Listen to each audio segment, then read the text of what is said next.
ആകാശവും ഭൂമിയും മാറിപ്പോയാലും ദൈവത്തിൻ്റെ വചനം ഒരിക്കലും മാറുന്നില്ല. സ്വർഗത്തിൽ എന്നേക്കും സ്ഥിരമായിരിക്കുന്നതാണ് ദൈവത്തിൻ്റെ വചനം. മാറാത്ത ദൈവത്തിൻ്റെ വചനം ഈ പ്രഭാതത്തിൽ നമുക്ക് പ്രാർത്ഥനയോടെ ചിന്തിക്കാം. നമ്മുടെ ആത്മാവിനെ പോഷിപ്പിക്കുന്ന, വിശ്വാസത്തിൽ നമ്മെ തഴച്ച് വളർത്തുന്ന ദൈവവചനം നമുക്ക് സ്വീകരിക്കാം. എഫെസ്യ ലേഖനം 6-ാം അധ്യായം 21-ാമത്തെ വചനം: ഞാൻ എങ്ങനെ ഇരിക്കുന്നു എന്ന് എൻ്റെ അവസ്ഥ നിങ്ങളും അറിയേണ്ടതിന് പ്രിയ സഹോദരനും കർത്താവിൽ വിശ്വസ്ത ശുശ്രൂഷകനുമായ തിഹിക്കോസ് നിങ്ങളോട് സകലവും അറിയിക്കും. പൗലോസ് അപ്പോസ്തലൻ എഫെസോസിലെ സഭയോട് പറയുകയാണ്, ഞാൻ എങ്ങനെ ഇരിക്കുന്നു എന്നും എൻ്റെ അവസ്ഥ എന്ത് എന്നും നിങ്ങൾ അറിയണം. പരസ്പരം അറിയുന്നത് അടുപ്പത്തിലൂടെയാണ്. ഹൃദയത്തിലെ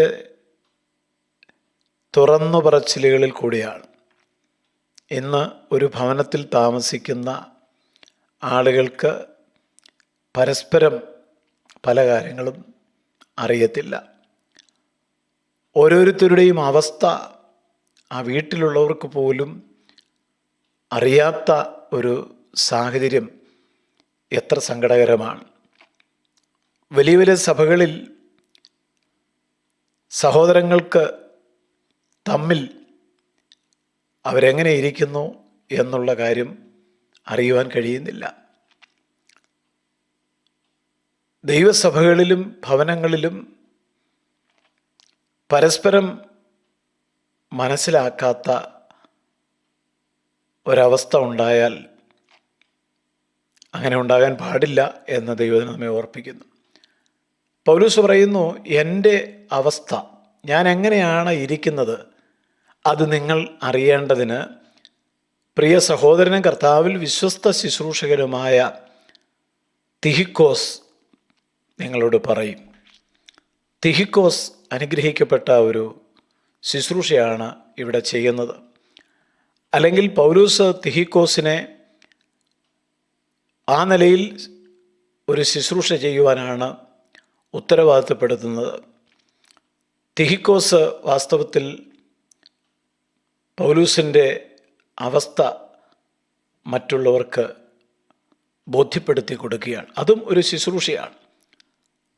സുവിശേഷ വയലിൽ കഷ്ടപ്പെടുന്ന, ഞെരുക്കങ്ങൾ അനുഭവിക്കുന്ന, നാനാ പരീക്ഷകളിലൂടെ കടന്നു പോകുന്ന ഒരുപാട് ദൈവവേലക്കാരുണ്ട്. അവരിൽ പലരും അവരുടെ അവസ്ഥ ദൈവത്തോടല്ലാതെ മറ്റാരോടും പറയാറില്ല എന്നുള്ളതാണ് വാസ്തവം.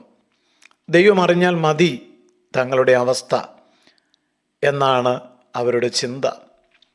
എന്നാൽ ഇവിടെ പൗലോസ് പറയുന്നു, ഞങ്ങളുടെ അവസ്ഥ തിഹിക്കോസ് നിങ്ങളോട് അറിയിക്കും. തിഹിക്കോസ് ചെയ്യുന്നത് വളരെ നല്ലൊരു കാര്യമാണ്. പൗലോസിൻ്റെ ദൈവവേലയോടുള്ള ബന്ധത്തിൽ നേരിടുന്ന സുവിശേഷ നിമിത്തമുള്ള കഷ്ടങ്ങളെക്കുറിച്ച് മറ്റുള്ളവരെ താൻ അറിയിക്കുകയാണ്. അതിനകത്ത് അതിശയോക്തിയില്ല. പൗലോസിൻ്റെ അവസ്ഥ മറ്റുള്ളവരോട് അറിയിക്കുന്നതിൻ്റെ പുറകിൽ സ്വാർത്ഥ ലാഭങ്ങളില്ല. പബ്ലിസിറ്റി അല്ല ഇതിൻ്റെ ഒന്നും പുറകിലുള്ള ലക്ഷ്യം. മറിച്ച് കർത്താവിൻ്റെ വയലിൽ അധ്വാനിക്കുന്ന ദൈവദാസന്മാർ, ദൈവമക്കൾ, കർത്താവിന് വേണ്ടി ജീവിക്കുന്ന വിശ്വാസികൾ, അവരൊക്കെ നേരിടുന്ന പ്രതിസന്ധികളും പ്രശ്നങ്ങളും പ്രാർത്ഥിക്കുന്ന മറ്റുള്ളവരുമായിട്ട്